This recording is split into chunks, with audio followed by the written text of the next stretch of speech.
کتابوں میں ایک واقعہ لکھا ہے، ایک دولت مند انسان تھا،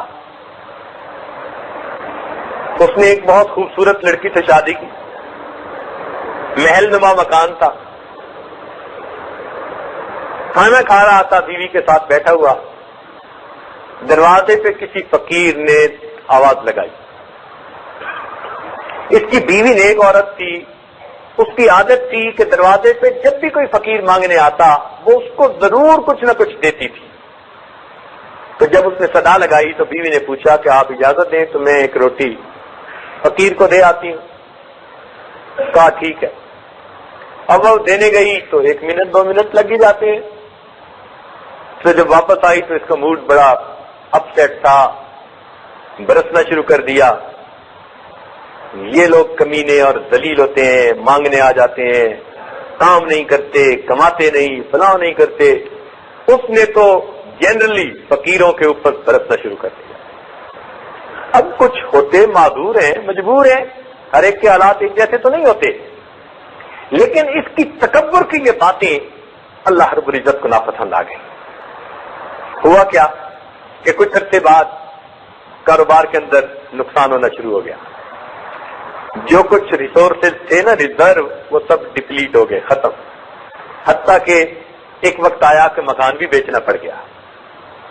پھر ایک وہ وقت آیا کہ یہ اپنی بیوی کو بھی سپورٹ نہیں کر سکتا تھا، بیوی کو بھی کہا کہ میری طرف سے طلاق ہے، تو اپنے ماں باپ کے گھر جا کر۔ اتنے حالات برے ہوئے، لڑکی ماں باپ کے گھر آ گئی، 1 سال اپنے اس گھر پہ رہی، خوبصورت تھی، خوبصیرت تھی۔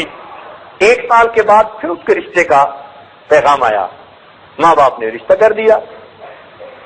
جب رشتہ کر دیا تو اس کو جو دوسرا خاوند ملا اس کا بھی بڑا مکان اور بڑا کاروبار، تو یہ اسی طرح خاوند کے ساتھ بیٹھی کھانا کھا رہی تھی۔ اللہ تعالیٰ کی شان کے دروازے پہ کسی فقیر نے صدا لگائی اللہ کے نام سے، تو اس کی چونکہ عادت تھی کہ یہ دیا کرتی تھی ضرور اللہ تعالیٰ کے نام سے، اس نے پھر کہا جی میں دے آؤں، اس نے کہا دے آؤ۔ یہ گئی دینے کے لیے، جب اس نے دروازہ کھولا اور فقیر کو روٹی دینے لگی تو اس نے چیخ ماری، تو خاوند بھاگا، جب قریب گیا تو دیکھا کہ اس پر تو عجیب سی کیفیت ہے، رنگ پیلا۔ پوچھا خدا کی بندی کیا ہوا؟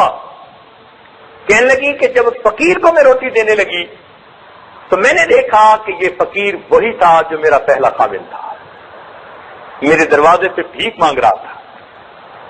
اس نے کہا اچھا تم نے مجھے پہچانا کہ میں کون ہوں؟ اس نے کہا تم کون ہو؟ کہنے لگا یاد کرو ایک وقت تھا جب تم روٹی دینے آئی تھی اور میں تمہارے دروازے پہ بھیک مانگنے کے لیے کھڑا تھا۔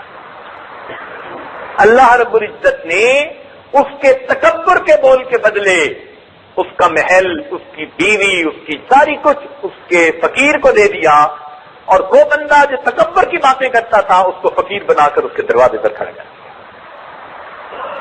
تو ہم اپنی اوقات نہ بھولیں، سمجھے؟ کسی کو تانا نہ دیں، کسی کو آر نہ دلائیں۔ کوئی اگر مصیبت میں پھنس گیا ہے، اس کی اولاد سے کوئی غلطی ہو گئی، اس کی بیٹی سے کوتاہی ہو گئی، ہم کسی کو آر نہ دلائیں۔ ہمارے ساتھ بھی یہی معاملہ پیش آتا ہے، کسی کی پبلک انسلٹ ہو چکی ہے، ہم خوش نہ ہو، ہمارے ساتھ بھی یہ معاملہ پیش آتا ہے۔